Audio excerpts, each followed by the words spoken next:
Hello SSS members, it's me Angel. Welcome sa aking YouTube channel. Sa video na ito pag-uusapan po natin paano kapag nahinto ka ng contribution sa iyong SSS. Pwede ka bang makapag-file ng loan? Basahin natin tong comment ni Ma'am Course Channel. So sabi niya, Ma'am, matagal na po di na ako nakapaghulog sa SSS. Pwede po bang mag-loan? Alright SSS members, diba sa SSS kailangan po natin ng 36 months contributions para po tayo ay makapag-loan, makapag-first loan with SSS. Pero paano kapag naka 36 months contributions ka nga sa SSS or mas mahigit pa, pero nahinto ka ng contribution, sabihin na natin 1 year or mas mahigit, pwede ka bang mag-loan ngayon kay SSS? Ang sagot po dyan ay hindi po. Bakit? Dahil sa SSS or even sa Pag-ibig guys, no, pareho lang yan sila. Kailangan po natin ng updated 6 months contributions bago po tayo mag-loan.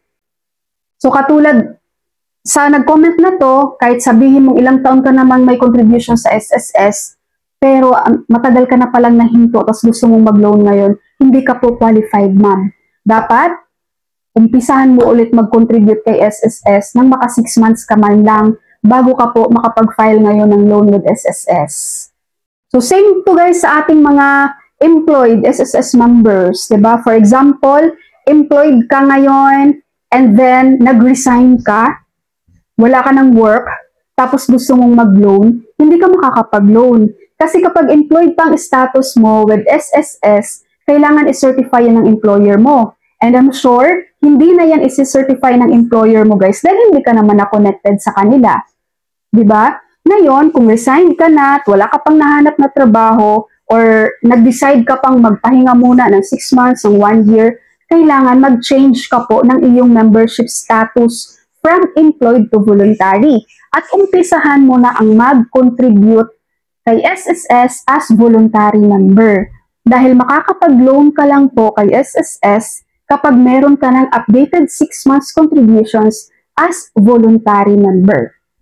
Okay? Kasi ito usually ang problema ng ating mga dating employed na SSS member guys, na kung saan nag-resign sila at kung kailan wala na sila sa company, wala silang trabaho, saka pa nila naisipang mag-file ng SSS loan, na kung saan hindi na talaga yan pwede, not unless makakausap mo pa yung dating HR nyo kung pwedeng i-certify yung loan mo kahit hindi ka na connected sa kanila. Pero sigurado ako guys 100% hindi na nila yan i-certify dahil hindi ka na nila employee.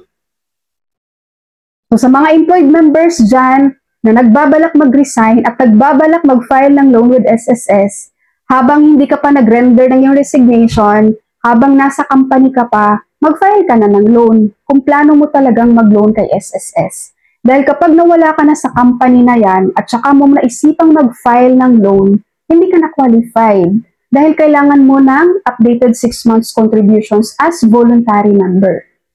Okay, SSS members, so that's all for my video for today. Thank you so much for watching everyone. God bless you all.